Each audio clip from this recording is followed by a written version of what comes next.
Mtazamaji wa Mbantu Media, karibu tena katika chaneli yako unayoipenda Mbantu Media, sehemu tunapokujuza historia, mila na tamaduni za makabila mbalimbali ya Afrika Mashariki.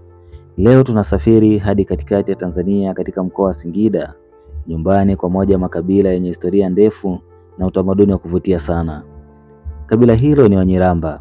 Katika makala hii utaenda kufahamu asili ya kabila la Wanyiramba, maisha yao ya jadi, mila na desturi zao na mchango wao katika jamii ya Tanzania. Kama unapenda kujifunza historia ya makabila ya Afrika, hakikisha unabonyeza subscribe, uwashe kengele ya arifa ili usipitwe na makala kama hii pindi tu ninapopandisha hewani. Na moja kwa moja tunaanza kuangalia historia ya kabila la Wanyiramba.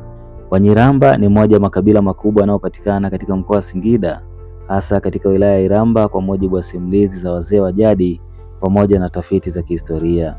Wanyiramba ni sehemu ya jamii za Wabantu waliotoka maeneo ya Afrika ya Kati karne nyingi zilizopita. Makundi haya ya watu yalihama taratibu, yakitafuta maeneo yenye rutuba kwa ajili ya kilimo pamoja na maeneo mazuri ya kuishi. Hatimaye wakafika katika maeneo ya Singida ya sasa, ambapo waliweka makazi yao ya kudumu. Jina Nyiramba linaaminika kutoka katika lugha ya asili ya jamii hiyo, likiwa na maana inayohusishwa na watu wa eneo la Iramba ambalo ndio eneo lao kuu la makazi. Baada ya kuishi katika eneo hilo, Wanyiramba waliunda jamii yenye mfumo wa uongozi wa kimila uliokuwa ukiongozwa na wazee wa koo pamoja na viongozi wa jadi. Shughuli zao za kiuchumi, kwa muda mrefu Wanyiramba wamekuwa wakitegemea kilimo na ufugaji kama shughuli zao kuu za maisha yao. Mazao wanayolima kwa wingi ni pamoja na mtama, uwele, mahindi, karanga na zao la alizeti. Mazao haya hutumika kwa chakula cha familia pamoja na biashara mbalimbali na kilimo. Pia Wanyiramba wanafuga ng'ombe, mbuzi, kondoo, kuku. Kwa jamii ya Wanyiramba, mfugo ni ishara ya utajiri na heshima na usalama wa familia. Jamii ya Wanyiramba ina mila na desturi nyingi ambazo zimekuwa zikilinda utamaduni wao kwa vizazi vingi. Moja ya mila muhimu katika jamii hii ni sherehe za jando na unyago. Katika sherehe hizi vijana walifundishwa ama walifundwa mambo muhimu ya maisha kama kuheshimu wazazi na wazee, majukumu ya kifamilia na maadili ya jamii.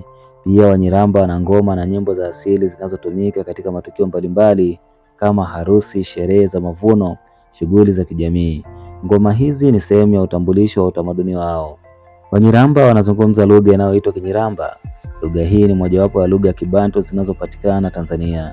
Hata hivyo, kutokana na mwingiliano wa makabila mbalimbali na maendeleo ya taifa, watu wengi wa kabila hili hutumia Kiswahili kama lugha mawasiliano ya kitaifa.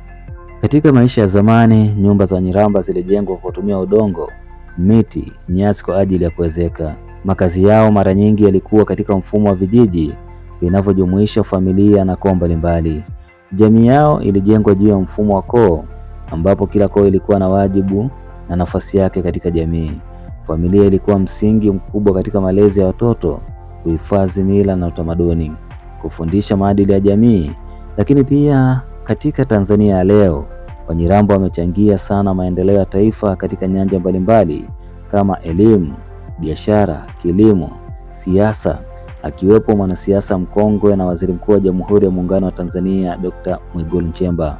Lakini pia katika utumishi wa umma huwezi kuwasahau Wanyiramba. Ingawa maendeleo yameleta mabadiliko katika maisha ya jamii nyingi, Wanyiramba bado wanaendelea kuhifadhi utamaduni wao wa asili.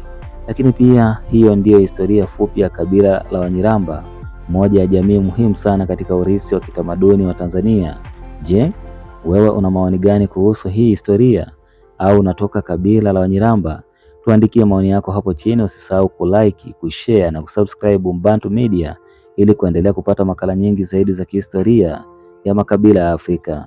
Mpaka wakati mwingine, asante kwa kutazama. Mimi ni David Kiluzia, Singida Icon.